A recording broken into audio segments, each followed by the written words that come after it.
Hello everyone, welcome to my channel brilliant minds. तो आज की इस वीडियो में हम class 10th financial market management का चैप्टर नंबर 10 रेशियो एनालिसिस का वन शॉट रिवीजन सीरीज का जो लास्ट हमारा चैप्टर है वो हम कवर करने वाले हैं। तो इसके बाद जो है हमारे सारे चैप्टर कंप्लीट हो जाएंगे। तो इसके बाद वन शॉट रिवीजन जो सीरीज है वो भी हमारी कंप्लीट हो जाएगी। तो ये जो चैप्टर नंबर 10 है रेशियो एनालिसिस, इसे इसका लास्ट चैप्टर होने वाला है। तो अब हम अपना चैप्टर स्टार्ट कर देते हैं। यहाँ हमें दे रखा है, सबसे पहले तो हमें जानना है कि रेशियो होता क्या है। तो मेरी statistics data presented in the different financial statement do not reveal the true picture of the financial position of a firm. Properly analyzed and interpreted financial statement can provide valuable insights into a firm performance. To extract the information from the financial statement, a number of tools are used to analyze such statement. The most popular tool is a ratio analyze। यानी कि ratio क्या होता है? Ratio हमारा जो हम percentage निकालते हैं ना उसे हम बोलते हैं। तो ratio analyse is a tool which we use to extract the information from the financial statement. यानी कि अगर हमें किसी भी कंपनी की कोई फाइनेंशियल स्टेटमेंट जाननी है, कुछ भी फाइनेंशियली अगर हम उसे जानना चाहते हैं कि कंपनी क्या प्रॉफिट में है या लॉस में है, किस टाइप की कंपनी है इन्वेस्टमेंट के लिए, तो हम क्या करते हैं उसके रेशियोज को हम एनालाइज करते हैं। अब सबसे पहले यहाँ पे देख लेते हैं जो फाइनेंशियल रेशियो है उन्हें क्या कर रखा है, हमने क्लासीफाई कर रखा है तीन मेन ग्रुप में। पहला लिक्विडिटी रेशियो, दूसरा लीवरेज कैपिटल स्ट्रक्चर रेशियो और तीसरा दे रखा है प्रॉफिटेबिलिटी रेशियो। तो लिक्विडिटी रेशियो हम यहाँ अभी पढ़ेंगे, ये हमारा फर्स्ट जो है क्लासिफिकेशन है। तो देख लेते हैं लिक्विडिटी रेशियो में क्या दे रखा है। तो liquidity refers to the ability of a firm to meet its financial obligation in short term which is less than a year. Certain ratio which indicate the liquidity of a firm are current ratio, asset test ratio, turnover ratio. It is based upon the relationship between the current assets and current liabilities. तो हमें क्या रखा है, liquidity ratio हम क्यों निकालते हैं? Liquidity ratio हम इसलिए निकालते हैं ताकि हम ये पता कर सकें कि कंपनी अपने फाइनेंशियल ऑब्लिगेशंस को कब तक फुलफिल कर पाएगी। यानी कि अगर उसके पास कुछ उधारियां हैं किसी और से रिलेटेड, अगर उसे अपने डेप्ट होल्डर्स को अगर उसने अपनी कोई उधारी पे करनी है तो वो वाली फाइनेंशियल ऑब्लिगेशन, या फिर अगर किसी और ने उससे उधार ले रखा है तो वो उसे अपने वापस पे आउट करना है, उससे उस इंसान से वापस लेना है। तो अपने फाइनेंशियल ऑब्लिगेशंस को वो कब तक कितने जल्दी टाइम में क्या कर लेती है, फुलफिल कर लेती है। तो उसके लिए हम क्या निकालते हैं, लिक्विडिटी रेशियो यहाँ पे हम चेकआउट करते हैं। तो अब यहाँ पे हमें क्या रखा है, इसमें भी तीन पार्ट है। पहला है हमारा करंट रेशियो, दूसरा है एसेट टेस्ट रेशियो, तीसरा है हमारा टर्नओवर रेशियो। तो सबसे पहले देख लेते हैं करंट रेशियो। अब करंट रेशियो क्या होता है? करंट रेशियो हमारा वो रेशियो होता है जिसमें हम क्या चेकआउट करते हैं, इसमें हम ये चेकआउट करते हैं कि करंट रेशियो यानी कि अभी कंपनी के पास कितना असेट्स हैं, कितने उसके पास क्या है संपत्ति है कि वो अपने उधारी को चुका सकती है या नहीं। लाइबिलिटीज़ क्या होती है, हमारी उधारी होती हैं, और असेट्स क्या होती है, हमारी संपत्ति। तो क्या कंपनी के पास इतना अमाउंट है, इतना अमाउंट ऑफ फाइनेंशियल मतलब इतनी फाइनेंशियल स्ट्रांग है कि वो अपनी उधारी को पे कर सकती है या नहीं। तो अगर हम देखें the current ratio measures the ability of a firm to meet its current liabilities from the current assets. यानी कि क्या कंपनी में इतना एबिलिटी है कि वो अपने जो करंट लाइबिलिटीज़ हैं, जो लाइबिलिटीज़ है, जो उधारी उसे एक साल के अंदर अंदर पे आउट करनी है, क्या वो उसे अपने करंट असेट से पे आउट कर सकती है या नहीं। यानी कि वो अपने असेट्स को यूज़ करके अपनी उधारियों को पे कर सकती है या फिर नहीं। फॉर एग्जाम्पल, अगर आपके पास मैं कहूँ कि आपके पास 1 रुपये का उधार है किसी चीज़ का, या फिर सोचो 10 रुपये का उधार है लेकिन आपके पास 20 रुपये हैं, तो इसका मतलब क्या है कि अगर आपके पास 20 रुपये हैं तो आप उसमें से 10 रुपये का उधार आप पे आउट कर सकते हो। तो ऐसे ही हम क्या करते हैं, करंट रेशियो को हम मेजर मतलब इस तरह से, अगर कंपनी के पास उसकी फाइनेंशियल स्टेटमेंट या फिर फाइनेंशियल पोजीशन अच्छी है तो वो क्या कर सकती है, अपनी करंट लाइबिलिटीज़ को फुलफिल कर सकते हैं। फॉर्मूला क्या है इसका, current assets divided by current liabilities. आप सोचो कि अगर एक कंपनी है जिसके अगर हम करंट रेशियो निकाल रहे हैं, अगर ABC लिमिटेड कंपनी है और उसका करंट असेट्स क्या है, अगर उसके पास 100 क्या है करंट असेट्स हैं, उसके 100 रुपये के करंट असेट्स हैं, और उसकी लाइबिलिटीज़ कितनी है, उसकी लाइबिलिटीज़ है 50 रुपये की। तो अगर हम कैंसिल करेंगे तो करंट रेशियो क्या आ जाएगा, यहाँ पे आ जाएगा 2। यानी कि उसके पास अभी 2 रुपये हैं, यानी कि उसके पास 2 रुपये हैं कि वो अपना 1 रुपये की जो उधारी है उसे वो पे आउट कर सकता है। तो यानी कि यहाँ पे क्या है कि कंपनी इतनी एबल है कि वो अपनी करंट रेशियोज की हेल्प से हम पता लगा लिया ना कि कंपनी इतनी एबल है कि वो अपनी जो करंट लाइबिलिटीज़ है उन्हें पे आउट कर सकती है। तो जब हम current assets divided by current liability करते हैं तो हम क्या निकाल सकते हैं, अपना करंट रेशियो को हम फाइंड कर सकते हैं। आगे में दे रखा है एसेट टेस्ट रेशियो, तो इसे हम एक बार देख लेते हैं। एसेट टेस्ट रेशियो क्या है हमारा, तो quick assets are defined as current assets excluding inventory and prepaid expenses. The asset test ratio is a measurement of firm ability to convert its current asset quickly into cash in order to meet its current liabilities. Generally speaking, 1:1 ratio is considered to be satisfactory. तो यहाँ पे मैं क्या दे रखा है, यहाँ पे मैं दे रखा है कि एसेट क्विक असेट रेशियो हम कैसे निकाल सकते हैं, यानी कि एसेट टेस्ट रेशियो के लिए हमें क्विक असेट चाहिए। अब क्विक असेट क्या होता है, क्विक असेट होता है हमारे current assets minus inventories plus prepaid expenses.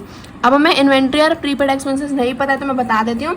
Inventory क्या होती है, इन्वेंट्री होती है कि एक कंपनी है जो क्या बनाती है, कोई भी प्रोडक्ट बनाती है, तो उस प्रोडक्ट को बनाने के लिए उसके पास उसके गुड्स होंगे, उससे रिलेटेड उसका रॉ मटेरियल होगा। तो जो चीज़ों को यूज़ करके कंपनी क्या करेगी, फ्यूचर में उन चीज़ों को सेल करेगी। तो जिस चीज़ को सेल करेगी तो उससे क्या आएगा, उसे प्रॉफिट आएगा, उससे वो पैसा कमाएगी। तो वही गुड्स और प्रोडक्ट को हम क्या बोलते हैं, इन्वेंट्री बोलते हैं। अगर एक कंपनी क्या बनाती है, अगर एक कंपनी कपड़े बनाती है तो उसके पास जितना भी क्लॉथ है, जितना भी यार्न रखा है उसके पास, तो वो सब क्या है, वो सब उसकी इन्वेंट्री है, वो सब उसका गुड्स एंड प्रोडक्ट है जिसे वो मैन्युफैक्चर करके क्या करेगी, सेल करेगी। तो जो प्रोडक्ट और गुड्स हमारे पास कंपनी के पास रखे रहते हैं उन्हें हम क्या बोलते हैं, इन्वेंट्री। और प्रीपेड एक्सपेंसेस क्या होता है, प्रीपेड एक्सपेंसेस हमारे वो एक्सपेंसेस होते हैं जिन्हें हम क्या कर देते हैं, पहले खर्च कर देते हैं लेकिन सर्विस हमें बाद में मिलती है।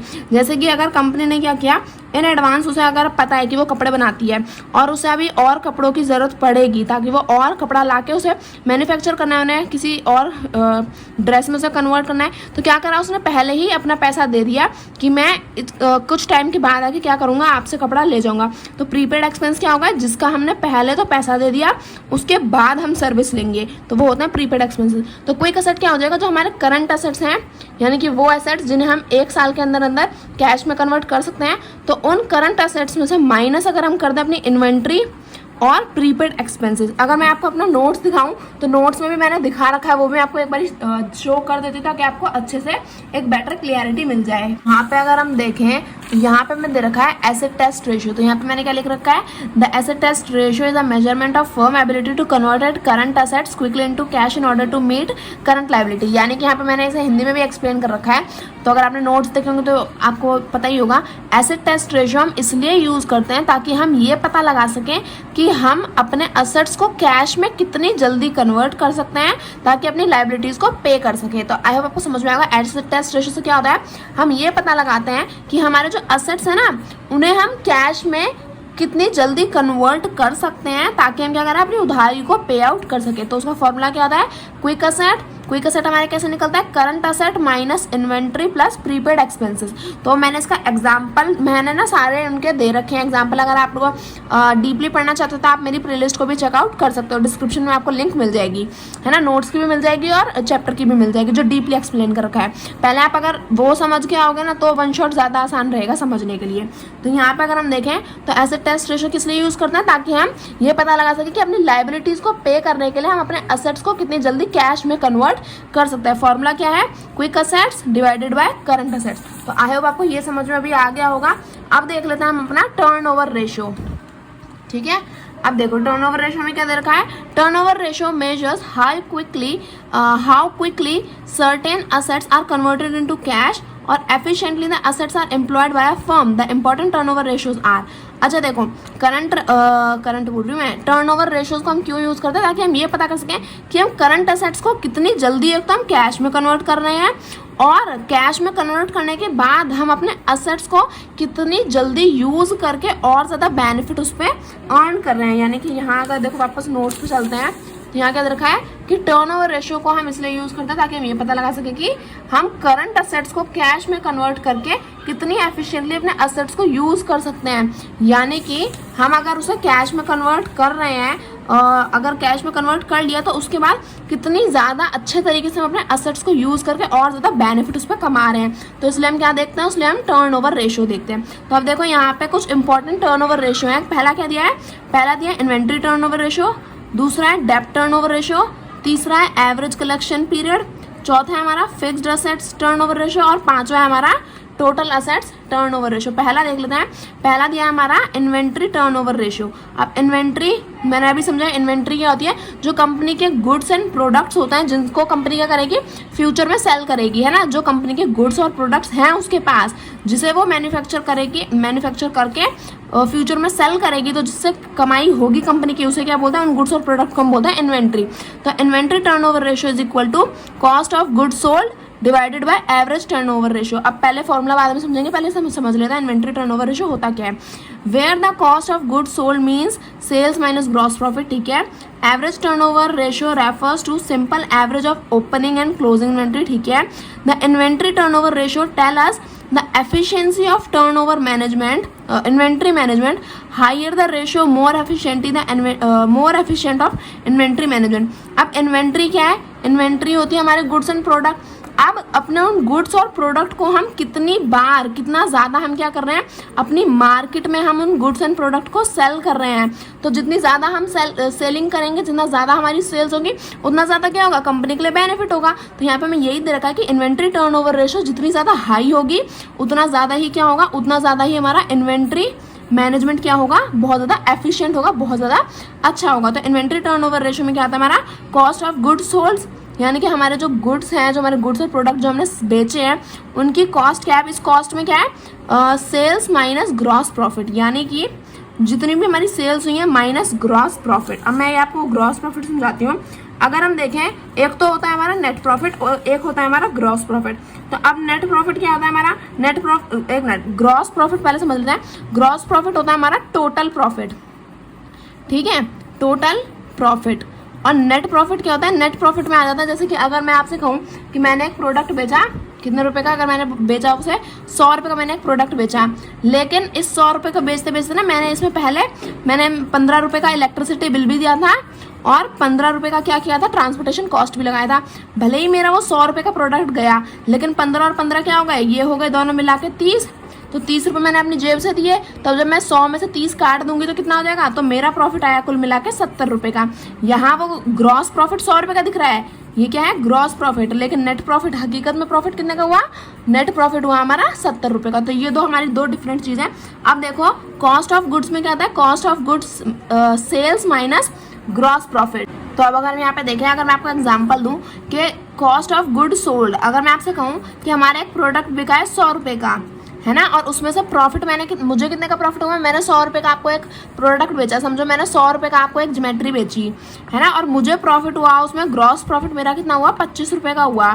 तो यानी कि वो हकीकत में उस जो वो प्रोडक्ट है उसकी प्राइस क्या हो गई, वो 75 का होगा, तभी तो मैंने आपको 25 रुपये एक्स्ट्रा लगा के 25 रुपये कमाए ना। अगर वो 75 का ला के मैं आपको 75 में दे देती तो मेरा क्या प्रॉफिट होता, तो मुझे भी अपना प्रॉफिट कमाना था, तो इसलिए मैंने क्या किया, वो आपको 25 रुपये ज़्यादा का बेचा।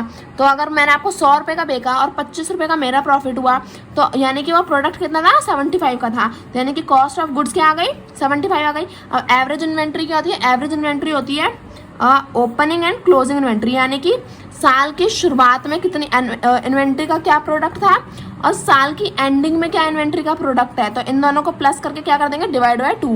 तो एवरेज अब हम कैसे निकालेंगे, जैसे समझो कि साल की शुरुआत में इन्वेंट्री का प्रोडक्ट था 10 रुपये, है ना, और साल की एंडिंग में था 20 रुपये, और हमने क्या किया, प्लस करके डिवाइड बाय 2 कर दिया, तो ये हो गया 30/2, यानी कि 15 रुपये। तो एवरेज इन्वेंट्री क्या आ गई, ये आ गई 15 रुपये, है ना।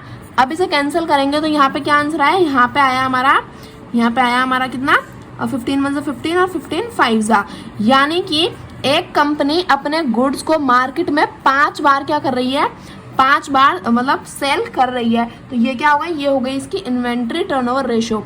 तो यानी कि 5 बार क्या कर रही है, वो सेल अपने उसने प्रोडक्ट्स को 5 बार मार्केट में सेल किया। तो ये क्या हो गया, हमारा इन्वेंट्री टर्नओवर रेशियो हो गया। आई होप आपको समझ में आएगा। अगर समझ में नहीं आया तो प्लीज़ दोबारा से रिवाइंड करके देख लेना, या फिर अगर आपको और भी डीप में समझना है तो आप प्लेलिस्ट चेकआउट कर सकते हैं वापस से, मैं वही कह रही हूँ आपसे।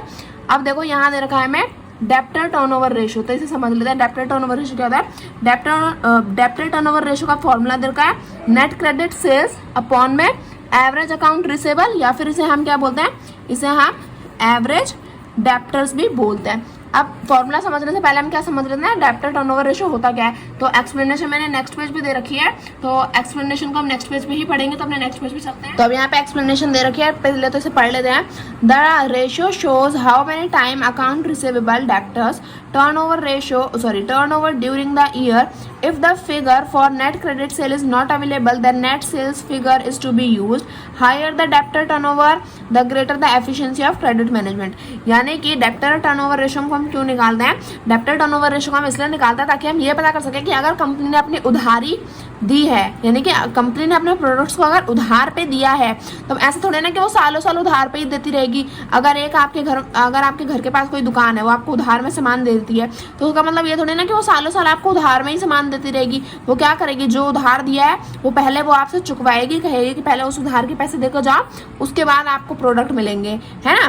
तो अब ऐसे ही अगर कंपनी ने अपना प्रोडक्ट क्या किया, उधार पे दिया, तो एक ना एक दिन तो वो भी क्या करेगी, अपने उस क्रेडिट को वापस लेगी आपसे, है ना। तो इसलिए हम क्या निकालते हैं, debtor turnover ratio. Debtor turnover ratio निकलता कैसे है, net credit sales divided by average debtor, है ना। Net credit sales divided by average debtor, यानी कि टोटल हमारी उधार पे जितनी भी सेल्स हुई हैं, यानी कि अब जो हम सेल्स करते हैं, अब सारी की सारी कैश वाली तो होती है नहीं कि हाथों हाथ कैश देके जाओ और चलो।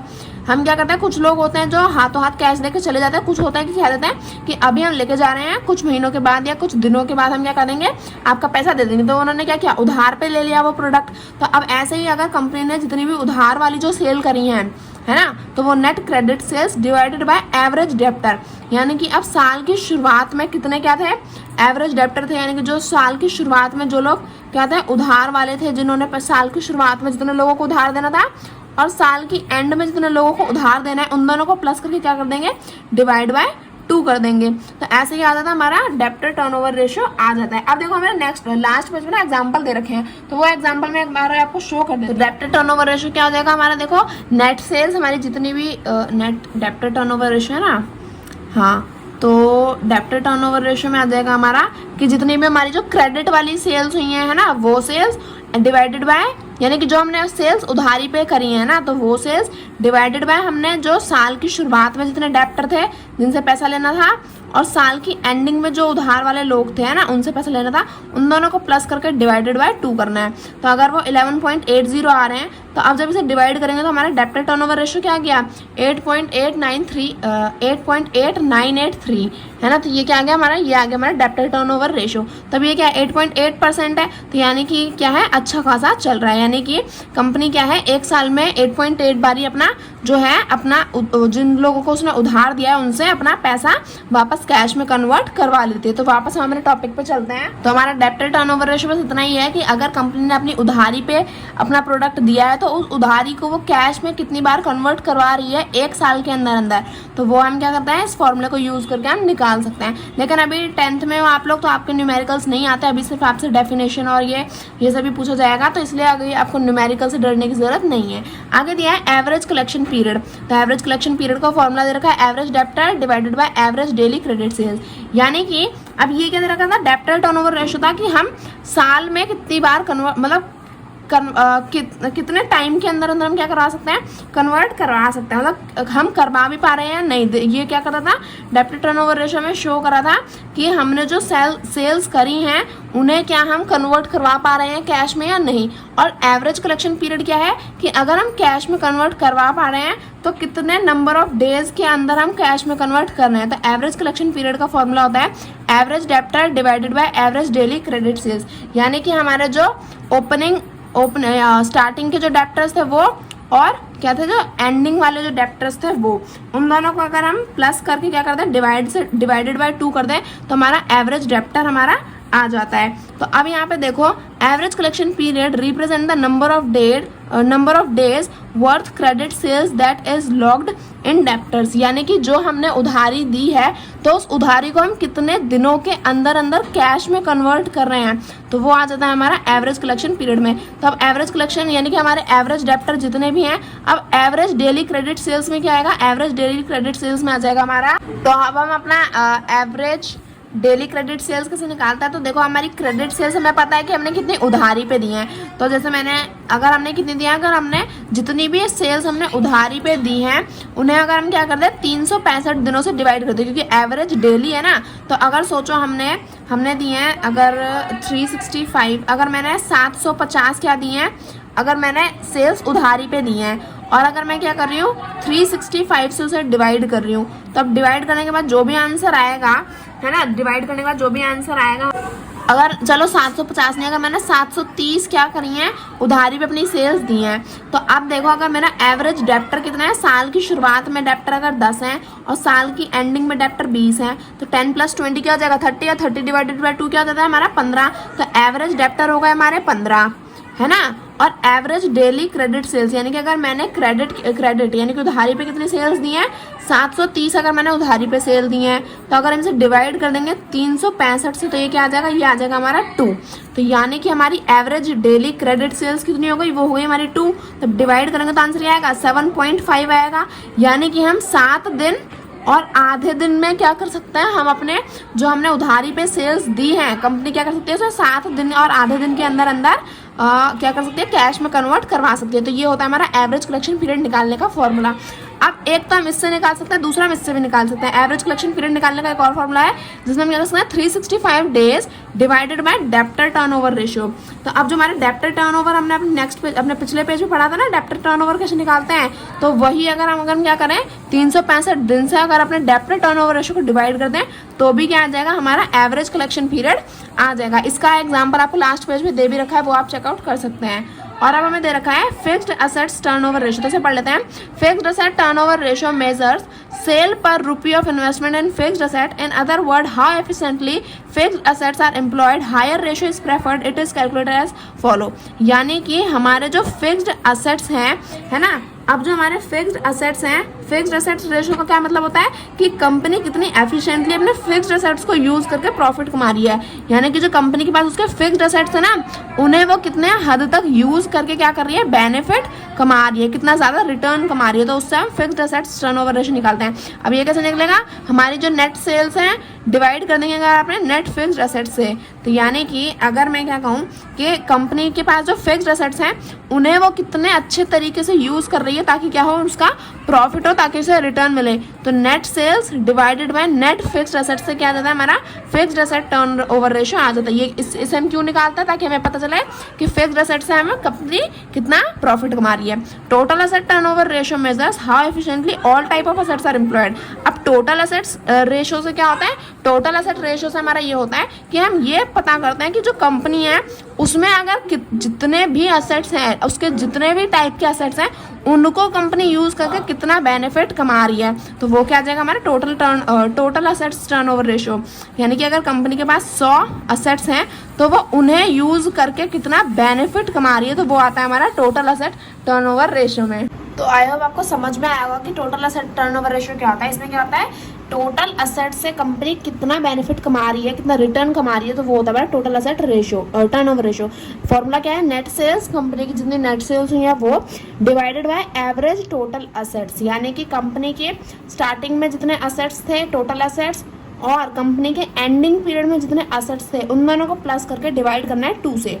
तो आपका क्या आ जाएगा, एवरेज टोटल असेट्स आ जाएगा। ये सारी ही चीज़ें मैंने अपने चैप्टर में डीपली एक्सप्लेन करी है, एक एक का एग्जाम्पल भी दिया है, तो आप वहाँ पे जाके इसे चेकआउट कर सकते हो। मैं यहाँ पे बार बार एग्जाम्पल नहीं दूंगी क्योंकि यहाँ पे क्या है, एक वन शॉट रिवीजन है। जिन्हें पेपर से पहले रिवाइज करना है तो वो यहाँ पे आप क्या कर सकते हो, रिवाइज कर सकते हो। लेकिन अगर आपको ऐसा लग रहा है कि मैं बहुत फास्ट जा रही हूँ, तो आप प्लीज़ क्या करो, पहले आप वो वीडियोज़ को देख लो, तो उसके बाद आपको ना सारी चीज़ें काफ़ी आसानी से समझ में आ जाएंगे और आपको रिवाइज भी अच्छे से हो जाएगा। ठीक है, आप चलते हैं मेरा लीवरेज कैपिटल स्ट्रक्चर रेशियो पे। आप हमें पता ही नहीं है लीवरेज और कैपिटल स्ट्रक्चर क्या होता है।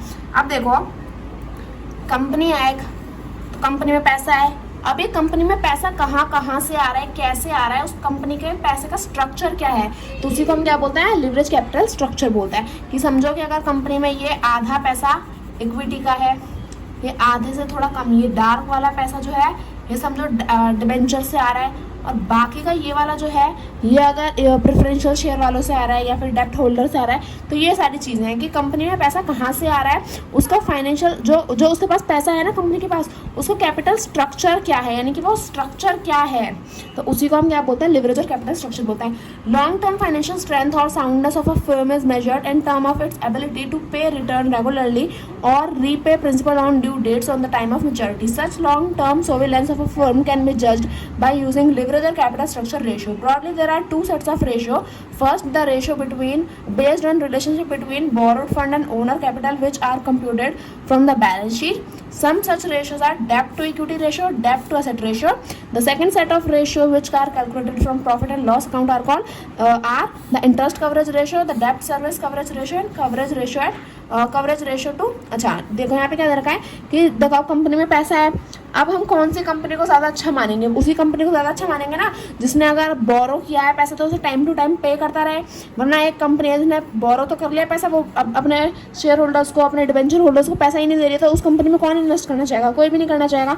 तो इसी के लिए हम क्या करते हैं, हम उसके लिए पहले हम कैपिटल स्ट्रक्चर को क्या करते हैं, देखते हैं कि कंपनी में उसकी असेट ज़्यादा है या फिर उसकी लाइबिलिटीज़ ज़्यादा है, उस पर कंपनी का पैसे का स्ट्रक्चर है वो कैसे बना हुआ है। कि अगर मैं कहूँ कि कंपनी में ये 50% उसके पास अगर मैं कहूँ इक्विटी शेयर्स हैं और उसके पास ये 10% क्या है, अगर उसके पास 10% क्या है डिबेंचर्स हैं और बाकी के बचे हुए उसके अनसिक्योर्ड लोन्स हैं, तो इस हिसाब से क्या है कंपनी के पास अलग अलग टाइप से पैसा आ रखा है, तो इस स्ट्रक्चर को हम क्या बोलते हैं, कैपिटल स्ट्रक्चर बोलते हैं। अब ये भी क्या है, दो पार्ट में डिवाइड हो रखा है। एक दे रखा है डेप्ट टू इक्विटी, यानी कि डेप्ट होल्डर्स कितने हैं कंपनी में और इक्विटी कितनी है, इक्विटी यानी कि जो शेयर होल्डर्स है ना, इक्विटी शेयर होल्डर्स वो। अब कंपनी के पास डेप्ट कितना है और कंपनी के पास असेट्स कितने हैं, तो वो हम निकालेंगे। तो सबसे पहले हम यही देख लेते हैं, पहला दे रखा है डेप्ट equity ratio reflect relative contribution of creditors and owners to finance the business. यानी कि अब डेप्ट इंस्ट्रूमेंट क्या होता है, डेप्ट इंस्ट्रूमेंट हमारे वो इंस्ट्रूमेंट होते हैं जिसमें क्या करते हैं, जो इन्वेस्टर्स हैं वो अपना पैसा इन्वेस्ट करते हैं, यानी कि वो क्या कर रहे हैं, सीधा सीधा कंपनी को लोन दे रहे हैं। बस वो बैंक वाले नहीं होते, वो क्या होता है, वो इन्वेस्टर्स होते हैं। जो वो पब्लिक से जो लोन लिया जाता है वो क्या होता है, हमारे डिबेंचर्स में आता है, तो डेप्ट होल्डर हो गए वो लोग, है ना। तो अब जब इन्वेस्टर्स क्या कर रहे हैं, जो क्रेडिटर्स हैं जिन्होंने उधार दिया है कंपनी को, तो वो और ओनर्स ऑफ द कंपनी कौन होता है, जो इक्विटी शेयर्स को खरीदते हैं, तो उन्हें इक्विटी होल्डर्स बोला जाता है। तो डेप्ट इक्विटी रेशियो में यही पता किया जाता है कि कंपनी के पास उधारी ज़्यादा है या फिर जो कंपनी में जो ओनर्स है उनका पैसा ज़्यादा है। ज़्यादा पैसा किसका है, तो हम डेप्ट इक्विटी रेशियो में देखते हैं टोटल डेप्ट, कंपनी ने लोन कितना ले रखा है, और टोटल इक्विटी, कंपनी के पास टोटल इक्विटी कितनी है। अगर मैं कहूँ कि कंपनी के पास है 100 करोड़ का क्या डेप्ट और 200 करोड़ का क्या है इक्विटी है, तो क्या आंसर आ जाएगा, यहाँ पे अगर हम कैंसिल करेंगे तो यहाँ आएगा 0.5, यानी कि डेप्ट इक्विटी रेशियो का क्या वो आ गया, यहाँ पे आ गया 0.5, यानी कि अब इसे हम जब परसेंटेज में कन्वर्ट करेंगे तो 0.5 मल्टीप्लाई बाय 100 हो जाएगा, तो क्या हो जाएगा, ये हो जाएगा यहाँ पे 0.5 यानी कि 50 हो जाएगा, क्योंकि 2 पॉइंट हम आगे बढ़ेंगे ना, 1 2, तो 50 के बाद यहाँ पे 0 आ जाएगा, यानी कि 50% उसका क्या है, डेप्ट है, और 50% क्या है उसकी इक्विटी है। तो ऐसा अक्सर होता नहीं है कि 50% डेप्ट और 50% इक्विटी, ऐसा नहीं होता है। तो क्या होता है, या तो डेप्ट ज़्यादा होती है या फिर इक्विटी ज़्यादा होती है, ऐसा ही होता है, क्योंकि हर बार तो 100 करोड़ और 200 करोड़ नहीं हो रही है, सर एग्जाम्पल था, हाइपोथेटिकल एग्जाम्पल। तो यानी कि जब हम ये चेकआउट करते हैं कि कंपनी के पास डेप्ट ज़्यादा है या फिर इक्विटी, तो इन दोनों को मेजर करने के लिए हम क्या लेते हैं, टोटल डेप्ट और टोटल इक्विटी को मेजर करते हैं। यानी कि कंपनी में ये चेक करने के लिए कि किसका कंट्रीब्यूशन ज़्यादा है, क्रेडिटर्स का, लोन देने वालों का कंट्रीब्यूशन ज़्यादा है या फिर कंपनी के मालिकों का हक ज़्यादा है। तो ये हमारा हो गया। अब देखो, अब ये जो निकालते हैं ना डेप्ट टू इक्विटी रेशियो, ये हम सेम इंडस्ट्री में निकालते हैं। ऐसा नहीं कि आप एक तो ले रहे हो बैंकिंग इंडस्ट्री और एक ले लो ऑटोमोबाइल इंडस्ट्री और फिर देखो कि किसका ज़्यादा है, ऐसे ये फिर तो अलग अलग सेक्टर हो गए ना, ये तो अलग अलग चीज़ें हैं। अब जैसे मैं आपसे कहूँ कि आप 2 पढ़ाकू बच्चों को ही तो कंपेयर करोगे ना कि कौन ज़्यादा पढ़ता है, ऐसा थोड़ी ना कि एक बैक बेंचर को उठा लोगे और कहोगे क्लास का टॉपर है, अब देखते हैं किसके ज़्यादा नंबर आएंगे, ऐसा नहीं करोगे ना। आप क्या करोगे, ए क्लास का टॉपर और बी क्लास का टॉपर, फिर मैच करोगे कि किसके ज़्यादा है ना। तो ऐसे ही यहाँ पे होता है, सेम इंडस्ट्री में हम क्या करते हैं, कंपैरिजन करते हैं। आगे अगर हम देखें तो यहाँ आगे क्या दे रखा है, आगे दे रखा है हमें डेप्ट एसेट रेशियो। हाँ, तो आगे दे रखा है हमें डेप्ट एसेट रेशियो क्या होता है। तो डेप्ट एसेट रेशियो में आगे यहाँ पे इक्विटी थी, यानी कि हम कंपनी की इक्विटी को मैच कर रहे हैं, कंपेयर कर रहे हैं। असेट्स में क्या होगा, कंपनी के टोटल असेट्स को हम कंपेयर करेंगे कि कंपनी पर टोटल उधारी ज्यादा है या फिर टोटल असेट्स ज्यादा है। तो total dept comprises of long term dept plus certain liabilities. The total assets comprise of permanent capital plus current liabilities.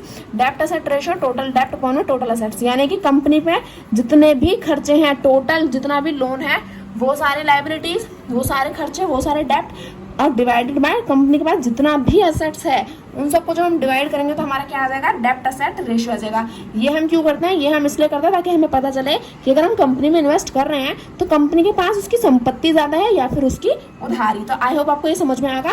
Equity में क्या होता है, इक्विटी में हम ये चेक करते हैं उसके share holders, equity share holders में ज्यादा पैसा लगा रखा है या फिर उसने लोन लेके अपनी कंपनी को चला रखा है, तो वो हम इसमें यहाँ पे इक्विटी में ये पता करते हैं और डेप्ट एसेट में कि एसेट ज्यादा है या फिर उसका उधारी। तो आई होप आपको ये दोनों समझ में आएगा। अब हम अपना नेक्स्ट पेज पे बढ़ते हैं। तो अब यहाँ पे हम देखें तो हमारा नेक्स्ट टॉपिक क्या है। अब हमने वो वाले तो पढ़ लिए जो हमारी दूसरी क्लासिफिकेशन जो हमने करी थी, वो थी इंटरेस्ट कवरेज रेशियो और डेप्ट सर्विस कवरेज रेशियो। तो वो हम यहाँ पे पढ़ेंगे। अब देखो इंटरेस्ट कवरेज रेशियो, इंटरेस्ट यानी कि ब्याज, कवरेज यानी कि उसे हम कवर कर पा रहे हैं नहीं, और उसका हमें क्या निकालना है, रेशियो निकालना है। ये मैंने आपको सीधा सीधा बता दिया। अभी आप सोच रहे हो कि मैं आपको एग्जांपल क्यों नहीं दे रही हूँ। मैं आपको एग्जांपल इसलिए नहीं दे रही ना क्योंकि अभी आप वन शॉट रिवीजन देख रहे हो, एक तो इसलिए भी नहीं दे रही हूँ, है ना। दूसरा क्या है कि अभी ना आप कंफ्यूज हो जाओगे, अगर मैं आपको इतने सारे एग्जांपल देते चलूंगी तो आप कंफ्यूज हो जाओगे। लेकिन जब मैंने पूरा चैप्टर डीप में एक्सप्लेन किया था ना, तो वहाँ मैंने एग्जांपल्स भी दिए थे। लेकिन आपके लेवल पर भी न्यूमेरिकल्स नहीं आता है, तो अगर आप एग्जांपल अभी नहीं भी दोगे तो भी आपका चलेगा। अगर आप डेफिनेशन लिखोगे तो भी आपके लिए क्या है, काफ़ी है, उतना अच्छा आपको आपके नंबर जो है वो आपको स्कोर हो जाएंगे। इसलिए मैं आपको एग्जांपल नहीं दे रही ताकि आप कंफ्यूज ना हो, है ना। कंफ्यूज नहीं होगे तो ज़्यादा अच्छे से समझ पाओगे ना, तो इसलिए मैंने अभी आपको एग्जांपल नहीं दिया। बट फिर भी आप एग्जांपल चाहते हो तो आप मेरी जो प्लेलिस्ट है मैं दोबारा कह रही हूँ कि आप उसे चेकआउट कर सकते हो। मैंने सबके एग्जांपल दिए हैं, 3 पार्ट है चैप्टर के, आप उसे चेकआउट कर सकते हो। अब देखो यहाँ क्या दिया है, interest coverage ratio. Back to the topic, यहाँ दिया है इंटरेस्ट कवरेज रेशियो, यानी कि इंटरेस्ट कवरेज रेशियो हम क्यों निकालता है। इंटरेस्ट कवरेज रेशियो हम इसलिए निकालता है किसी भी एक कंपनी का कि अगर हम कंपनी को लोन दे रहे हैं तो अब लोन हमने ऐसा तो है नहीं कि भैया हम पे बहुत पैसा है आप ले लो आपका भला होगा, है ना, हम बहुत अच्छे इंसान हैं, नहीं, इतना कोई अच्छा नहीं होता। अपना पैसा कोई भी किसी को फ्री में नहीं देता। क्या होगा, अगर हमने किसी कंपनी को लोन दिया है, अगर इन्वेस्टर्स ने इन्वेस्ट किया है कंपनी में, तो वो क्यों कर रहे हैं, ताकि उन्हें बदले में क्या मिले, इंटरेस्ट मिले, वो ब्याज चाहते हैं, वो रिटर्न कमाना चाहते हैं। तो अब अगर हम ऐसी ही तो कंपनी में इन्वेस्ट करेंगे ना जो रिटर्न देने के काबिल हो। अब ऐसे तो है नहीं ना कि हमने उसे पैसा तो दे दिया लेकिन उसका प्रॉफिट ही नहीं हो रहा, तो रिटर्न कहाँ से देगी वो कंपनी में। तो अगर ऐसी कंपनी को ढूंढना जो इतनी कैपेबल हो, जो इतना कवर कर सके कि वो क्या है, हमें इंटरेस्ट पे आउट कर सके, तो ऐसी कंपनी ढूंढने के लिए हम क्या करते हैं, इंटरेस्ट कवरेज रेशियो उसका निकालते हैं कि अगर एक कंपनी को हम जानना चाहते हैं कि हमारा इंटरेस्ट पे कर पाएगा या नहीं, तो उसके लिए हम इंटरेस्ट कवरेज रेशियो निकालते हैं। फॉर्मूला क्या है, earning before interest and tax, यानी कि उसका टैक्स और इंटरेस्ट, यानी कि earning before interest and tax, यानी कि जो ब्याज देने से पहले और टैक्स देने से पहले उसकी कितनी कमाई हुई है वो, डिवाइडेड बाय उसे कितना इंटरेस्ट देना है। अगर मैं कहूँ कि एक कंपनी की कमाई हुई है, सिर्फ समझाने के लिए बता रही हूँ, अगर एक कंपनी की हुई है ये कितना होगा, 1 10 100 1000 10,000 लाख, अगर एक कंपनी की 1 लाख क्या हुई कमाई हुई, और उसमें से उसे अगर क्या देना है, उसे देना है 2 लाख का, 1 10 100 1000 10,000 लाख, 2 लाख का उसे क्या देना है, इंटरेस्ट देना है। तो 0 से 0 का जीरो से जीरो यहाँ पे कट गए, 1 10 100 1000 10,000 लाख। अच्छा तो 1 लाख है ना, 10 लाख समझो। अगर मैंने कहा कि 1 लाख में से 2 लाख का देना है, देखो अगर समझो कंपनी की कमाई हुई 10 लाख रुपए, है ना, अभी यहाँ पे से हटा दो, ये 10 लाख है ना, तो 10 लाख में से अगर उसे 2 लाख का क्या देना है, इंटरेस्ट पे करना है, तो ये 5 0 से 5 0 कैंसिल हो गए, बचा क्या 10 और 2, तो ये क्या देगा 5। तो अब ये 5 क्या है, ये 5 कोई रुपए नहीं आया है, ये क्या आया है कि कंपनी जो है वो 5 गुना ज्यादा कमा रही है जितना उसे इंटरेस्ट देना है। अगर उसे 2 लाख रुपए इंटरेस्ट देना है ना, 1 10 100 1000 10,000 लाख 10 लाख ये तो 20 लाख हो गए, छोड़ो।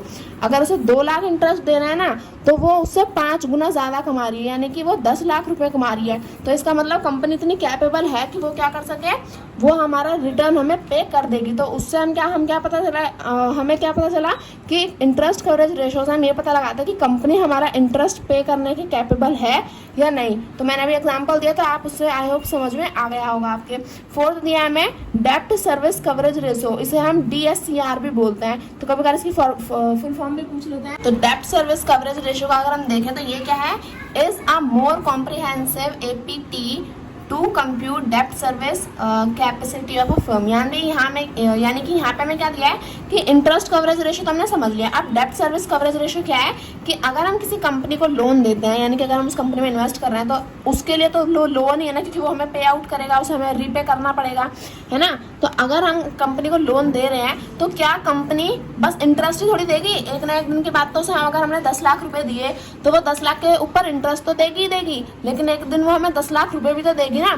तो अगर वो कंपनी क्या इतनी कैपेबल है कि वो अपना जो डेब्ट है, जो उसके पास उसकी लायबिलिटीज हैं, उन्हें क्या वो पे आउट करने के कैपेबल है या नहीं, तो उसके लिए हम क्या निकालते हैं, डेब्ट सर्विस कवरेज रेशियो निकालते हैं। तो ये हम कैसे निकालते हैं, इसका फॉर्मूला यहाँ पे हमें दे रखा है, प्रॉफिट आफ्टर टैक्स, टैक्स के जो हमारा प्रॉफिट हुआ है टैक्स पे करने के बाद वो, डेप्रिसिएशन, ये सारी चीज़ें हमने चैप्टर नंबर 9 में पढ़ रखी हैं। तो profit after tax, depreciation, other non cash expenditure और interest on term loan. Interest on term loan का मतलब क्या है कि जो पैसा हमने लोन के तौर पर दिया है, उसके ऊपर कितना ब्याज आ रहा है वो पैसा भी हमें जोड़ना है, divided by interest on term loan plus repayment of term loan, यानी कि इंटरेस्ट ऑन टर्म लोन, यानी कि जो पैसा हमने दिया है लोन के तौर पर उसका क्या इंटरेस्ट, प्लस जितना पैसा हमें लोन में देना है वापस। अगर हमने 10 लाख रुपए दिया तो 10 लाख रुपए वो, और अगर हम उसका 10,000 क्या दे रहे हैं, उसका ब्याज दे रहे हैं, तो वो, तो दोनों को ऐड करके डिवाइड करना है इन सारी टर्म से।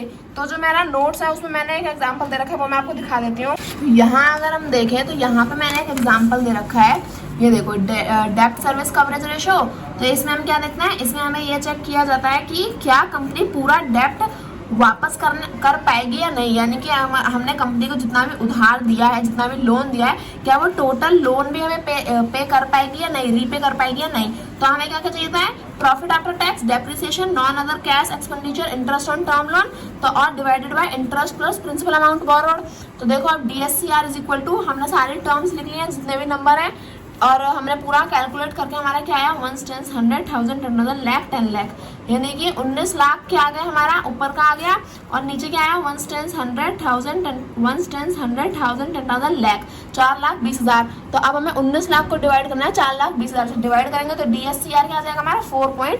तो ऐसे क्या कर सकते हैं हम, ऐसे करके हमारा डेब्ट सर्विस कवरेज रेशियो कैलकुलेट कर सकते हैं। तो इसका मतलब क्या है कि कंपनी इतनी कैपेबल है कि वो क्या कर सकती है, हमारा जो डेब्ट है, जो हमारा हमने उसे उधार दिया है, वो उसे पे आउट, रीपे कर सकती है। तो यानी कि हम इस कंपनी में अगर इन्वेस्ट करते हैं तो वो हमारा जो लोन है, हमारा जो ब्याज है, सॉरी, जो हमारा लोन है, जो हमने कर्जा दिया है, उसे वो रीपे कंपनी कर देगी। तो आई होप आपको ये समझ में आएगा। अब हम अपना देख लेते हैं प्रॉफिटेबिलिटी रेशो। तो यहाँ आ जाते हैं, profitability and operating management efficiency of a firm is जज mainly by the following profitable ratio, यानी कि कंपनी को कितना प्रॉफिट हो रहा है, तो वो सारे जो रेशियोज है वो हम यहाँ इसमें पढ़ने वाले हैं। पहला दिया है ग्रॉस प्रॉफिट रेशियो, यानी कि कंपनी को टोटल प्रॉफिट कितना हुआ है, तो वो हम किससे निकालते हैं, वो हम निकालते हैं ग्रॉस प्रॉफिट रेशियो से।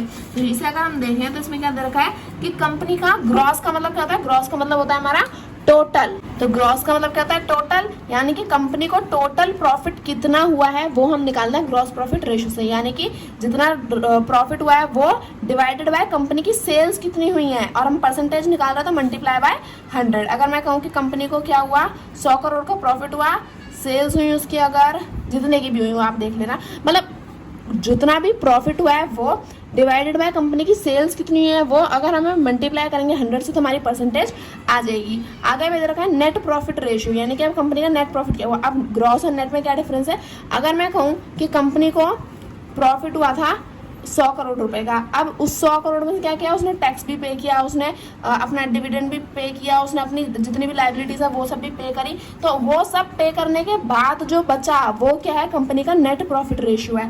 तो अब नेट प्रॉफिट रेशियो कितना आ रहा है कि नेट प्रॉफिट जितना है वो डिवाइडेड बाय हमारी सेल्स कितनी हुई है वो मल्टीप्लाई अगर कर दोगे 100 से, तो ये भी हमारा आंसर आ जाएगा। डीप में मैंने अपनी जो वीडियोस हैं, जो चैप्टर मैंने एक्सप्लेन किया था उसमें एक्सप्लेन कर रखा है। तो अब अपना आगे देख लेते हैं। आगे दिया है some of the profitable ratio related to the investment are. अगर हम इन्वेस्टमेंट करना चाहते हैं तो उससे रिलेटेड कुछ प्रॉफिटेबल रेशियोज क्या है। पहला दिया है रिटर्न ऑन टोटल असेट्स, यानी कि जितने भी टोटल असेट्स हैं कंपनी के पास उस पे कंपनी कितना रिटर्न कमा रही है, कितना बेनिफिट कमा रही है। तो वो हम किससे निकालते हैं, वो हम निकालते हैं रिटर्न ऑन टोटल असेट से। वो कैसे निकलेगा, profit before interest and tax, यानी कि जितना भी प्रॉफिट हुआ है इंटरेस्ट पे करने से पहले और टैक्स पे करने से पहले, वो डिवाइडेड बाय फिक्स्ड असेट और करंट असेट्स, यानी कि कंपनी के जितने भी फिक्स्ड असेट्स हैं वो, और करंट असेट्स यानी कि जिन असेट्स को वो यूज़ करके एक साल के अंदर क्या कर सकते हैं, कैश में कन्वर्ट कर सकती है। तो अगर उसके पास 100 क्या है, अगर उसके पास 10 करोड़ के फिक्स्ड असेट्स हैं और 4 करोड़ के क्या है करंट असेट्स है, तो 10 करोड़ प्लस 4 करोड़ क्या हो जाएगा, 14 करोड़। तो आप ऐसे करके डिवाइड कर सकते हो। तो रिटर्न ऑन टोटल असेट्स क्या हो जाता है, रिटर्न ऑन टोटल असेट्स हो जाता है कि कंपनी ने टोटल असेट्स पर कितना रिटर्न कमाया, कितना बेनिफिट कमाया टोटल असेट्स पर, उसके सारे असेट्स को मिलाकर। तो वो हम यहाँ पे निकाल सकते हैं, फॉर्मूला यहाँ पे दे रखा है। अभी 10th के लेवल पर न्यूमेरिकल्स नहीं आता तो इतनी परेशान होने की बात नहीं है। आगे दिया है रिटर्न ऑन कैपिटल एम्प्लॉयड, यानी कि कंपनी कितना कैपिटल यूज करके कितना रिटर्न कमा रही है। फॉर एग्जाम्पल अगर उसके पास 100 करोड़ की कैपिटल है तो उसमें से अगर वो सिर्फ अभी 25 करोड़ या 50 करोड़ कैपिटल ही यूज कर रही है तो उस पर वो कितना रिटर्न कमा रही है, तो वो हम यहाँ पे निकालते हैं। उसका फॉर्मूला क्या है, नेट प्रॉफिट आफ्टर टैक्स, यानी कि टैक्स पे करने के बाद जितना प्रॉफिट हुआ है वो डिवाइडेड बाय जितनी कैपिटल उसने क्या करी है, यूज करी है। तो वो अगर हम डिवाइड करते हैं तो हमारा रिटर्न ऑन कैपिटल एम्प्लॉयड भी आ जाता है। अब देखो टोटल कैपिटल एम्प्लॉयड का मतलब क्या है कि टोटल फिक्स्ड असेट्स, यानी कि जितने भी हमारे फिक्स्ड असेट्स हैं वो, प्लस करंट असेट्स हमारे हैं वो, माइनस करंट लाइबिलिटीज। जो हमारी करंट लाइबिलिटीज है ना उन्हें अगर हम माइनस कर दें, फिक्स्ड असेट्स और करंट असेट्स को प्लस करके अपनी लाइबिलिटीज को माइनस कर देंगे तो हमारा टोटल कैपिटल एम्प्लॉयड आ जाएगा। अब अगर हम देखें हमारा फिफ्थ क्या दे रखा है, फिफ्थ दे रखा है हमारा return on share holders equity. अब हम अपनी शेयर होल्डर इक्विटी पर कितना रिटर्न कमा रहे हैं वो हो जाता है हमारा return on share holder equity. अब इसका फॉर्मूला क्या है, नेट प्रॉफिट आफ्टर टैक्स पे करने के बाद हमारा कितना नेट प्रॉफिट हुआ है वो divided by average total share holder equity. यानी कि अब एवरेज शेयर होल्डर इक्विटी क्या हो जाएगी, हमारी एवरेज शेयर होल्डर इक्विटी हो जाएगी, यानी कि साल की स्टार्टिंग में जो शेयर होल्डर इक्विटी थी प्लस साल की एंडिंग में जो शेयर होल्डर इक्विटी थी, दोनों को प्लस करके क्या कर देना, 2 से डिवाइड कर देना, काम आपका खत्म हो जाएगा। तो आपकी average total share holder equity भी आ जाएगी। अब इन दोनों को जब हम डिवाइड करेंगे तो हमारा जो शेयर होल्डर्स की इक्विटी पे कंपनी कितना रिटर्न कमा रही है तो वो हमें हमारा पता चल जाएगा। अब देखो यहाँ क्या दे रखा है, a common equity share holder has only a residual claim. अच्छा यहाँ पे हमें बता रखा है कि जो एक शेयर होल्डर होता है ना, जो इक्विटी शेयर होल्डर्स होते हैं वो भले ही क्या है, वो भले ही ओनर्स हैं, वो भले ही क्लेम करते हैं कि ये शेयर हमारा है, इतने शेयर हमारे हैं। हमें इक्विटी शेयर होल्डर्स ये कहते हैं कि वो कंपनी के क्या है, ओनर्स हैं, उन्होंने इतने शेयर्स खरीद रखे हैं, लेकिन उन्हें रिटर्न रेगुलरली नहीं मिलता है कि उन्हें इस बार भी मिलेगा, अगली बार भी मिलेगा, हर बार मिलेगा जब जब कंपनी को प्रॉफिट होगा। वो किसे मिलता है, वो मिलता है प्रेफरेंशियल शेयर होल्डर्स को। यानी कि प्रेफरेंशियल शेयर होल्डर्स और जो हमारे डेप्ट होल्डर्स होगा इन सबको क्या मिलता है, एक रेगुलर बेसिस पे इन्हें रिटर्न मिलता रहता है कि हाँ आपने इन्वेस्ट किया तो आपको इतना % आपका रिटर्न आपको हम दे देंगे, अगर हमें प्रॉफिट होगा या लॉस होगा कुछ भी हो आपका रिटर्न आपको मिल जाएगा। लेकिन शेयर होल्डर्स का क्या है, अगर कंपनी को लॉस होता है तो शेयर होल्डर्स को भी लॉस बियर करना पड़ता है, लेकिन अगर कंपनी को प्रॉफिट होता है तो फिर इन्हें भी उसी के हिसाब से क्या जाता है, रिटर्न दिया जाता है। लेकिन ज़रूरी नहीं कि हर बार इन्हें रिटर्न दिया जाएगा। अगर कंपनी का प्रॉफिट हुआ और अगर कंपनी को ऐसा लगता है कि शायद अब हमें अभी शेयर होल्डर्स को पैसा देने की, रिटर्न देने की, डिविडेंड देने की ज़रूरत नहीं है, अभी हमें इस पैसे को क्या करना है, रिजर्व में रखना है, ताकि इन फ्यूचर अगर हमें पैसे की ज़रूरत पड़े तो हम इनसे मांगने की ज़रूरत ना पड़े। तो इसलिए क्या करते हैं, शेयर होल्डर्स को अगर कंपनी का मन होता है तो वो इन्हें क्या करते हैं, रिटर्न प्रोवाइड करते हैं, अदरवाइज इन्हें प्रेफरेंशियल शेयर होल्डर्स और डेप्ट होल्डर्स की तरह हर बार रेगुलर इंटरवल पे रिटर्न नहीं मिलता है। आगे देख लेते हैं हमारा क्या दे रखा है, अर्निंग पर शेयर। तो अर्निंग पर शेयर को ईपीएस भी बोलते हैं। ईपीएस क्या होता है, हमारा अर्निंग पर शेयर होता है कि हम कंपनी जो है वो अपने एक शेयर पर कितना कमा रही है, कितना रुपया कमा रही है। अगर उसका एक शेयर है तो उसके ऊपर वो कंपनी कितना रिटर्न, कितना बेनिफिट कमा रही है, तो वो हो जाता है हमारा अर्निंग पर शेयर। इसका भी एक फॉर्मूला होता है। तो यहाँ अगर हम देखें तो ईपीएस इज इक्वल टू क्या हो जाएगा, net profit available to the shareholders divided by number of ordinary share outstanding, यानी कि net profit available to the shareholders. अब देखो मैं अगर आपको अपने नोट्स दिखाऊं तो उसमें आई थिंक मैंने एग्जाम्पल दे रखा है, वो मैं आपको दिखा देती हूँ एक बारी। तो अगर यहाँ पे हम देखें तो यहाँ पे क्या दे रखा है, मैंने दे रखा है ईपीएस हाउ वी कैलकुलेटेड, यानी कि ईपीएस क्या होता है उसे हम कैलकुलेट कैसे करते हैं। तो यहाँ अगर हम देखें तो कंपनी अपने एक शेयर पर कितना अर्न कर रही है उसे हम क्या बोलते हैं, उसे हम बोलते हैं ईपीएस। तो यानी कि अगर कंपनी के पास, इसका फॉर्मूला क्या है, net profit available to the shareholders divided by number of ordinary share outstanding. यानी कि अगर मैं कहूँ कि जो नेट प्रॉफिट हो रहा है शेयर होल्डर्स को, अगर वो 1000 रुपये है, डिवाइडेड बाय उसके कितने शेयर्स हैं, उसके अगर शेयर्स हैं 2000, अगर हम दोनों को डिवाइड करते हैं तो वो आता है 0.5। तो यहाँ अब अगर हम देखें तो हमारा अर्निंग पर शेयर क्या है, यहाँ पे 1000 रुपये का क्या प्रॉफिट हमारा और 2000 क्या है हमारे शेयर, तो 0.5 क्या है हमारा अर्निंग पर शेयर। यानी कि अभी वो बस 50% ही है, क्योंकि एक तो है नहीं, हमने अगर हमारा एक शेयर पर हमने क्या कमाया है, सिर्फ 0.5 कमाया, तो आधा कमाया। अगर मैं आपसे कहूँ कि हमारा जो हमारा प्रॉफिट हुआ वो हुआ अगर हमारा 1000 रुपये का, है ना, और जो शेयर होल्डर्स है, नंबर ऑफ शेयर होल्डर्स कितने हैं, नंबर ऑफ शेयर्स हैं, सॉरी नंबर ऑफ शेयर्स कितने हैं, अगर मैं कहूँ वो 500 है, तो 0 से 0 कैंसिल हो गया। यानी कि हम एक शेयर पर 2 रुपये कमा रहे हैं, है ना। तो यानी कि एक शेयर पर कंपनी 2 रुपये कमा रही है। तो इस तरह से हम क्या निकालते हैं, अर्निंग पर शेयर हम अपना निकालते हैं। अर्निंग पर शेयर को हम इस तरह से कैलकुलेट करते हैं। अब दे रखा है price earning ratio, PE ratio भी इसे बोलते हैं। पीई रेशो क्या होता है, यानी कि अगर प्राइस अर्निंग रेशो, यानी कि हमें 1 रुपया, अगर हम कंपनी में अगर हम 1 रुपया कमाना चाहते हैं तो पहले हमें क्या करना पड़ेगा, इन्वेस्ट करना पड़ेगा। तो उस 1 रुपये को कमाने के लिए हमें पहले कितनी इन्वेस्टमेंट करनी पड़ेगी, कितना पैसा पहले पे करना पड़ेगा। तो वो क्या होता है, मार्केटर आइस पर शेयर डिवाइडेड बाय ईपीएस। तो ईपीएस तो हम समझ गए क्या। अब यहाँ पे अगर मैं नोट्स में देखूँ, यहाँ पे एग्जाम्पल है, देखो पहले कि पीई रेशो क्या देगा, करंट शेयर प्राइस। इस मार्केटर आइस प्राइस शेयर को हम क्या बोलते हैं, करंट शेयर प्राइस भी बोलते हैं। तो अगर मैं कहूँ कि अभी जो है कंपनी का करंट शेयर प्राइस क्या है, 100 रुपये है, और अर्निंग पर शेयर है 20 रुपये का, यानी कि हम एक शेयर से 20 रुपये कमा रहे हैं। तो क्या हो जाएगा, ऐसे डिवाइड करेंगे, यानी कि 1 रुपया कमाने के लिए हमें पहले क्या करना पड़ेगा, कंपनी में 5 रुपये इन्वेस्ट करने पड़ेंगे।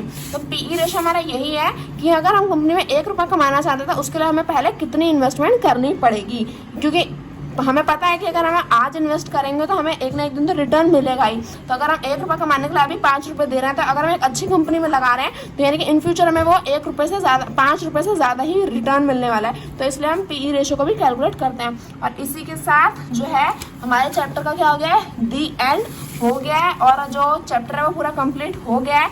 लिंक आपको इस चैप्टर, मतलब जो हमारा प्रीवियस चैप्टर है उसकी लिंक मैं आपको डिस्क्रिप्शन में दे दूँगी, नोट्स की भी लिंक प्रोवाइड कर दूँगी। और आई होप आपको सब कुछ अच्छे से समझ में आ गया होगा। कोई भी डाउट रह गया है तो प्लीज़ कमेंट सेक्शन में कमेंट कर देना, मैं बता दूंगी। अगर डीप में समझना चाहते हो तो मैं आपको दोबारा कह रही हूँ कि आप चैप्टर पढ़ सकते हो, वो मैंने आपको अच्छे से डीपली समझाया, एक का एग्जाम्पल भी दिया है।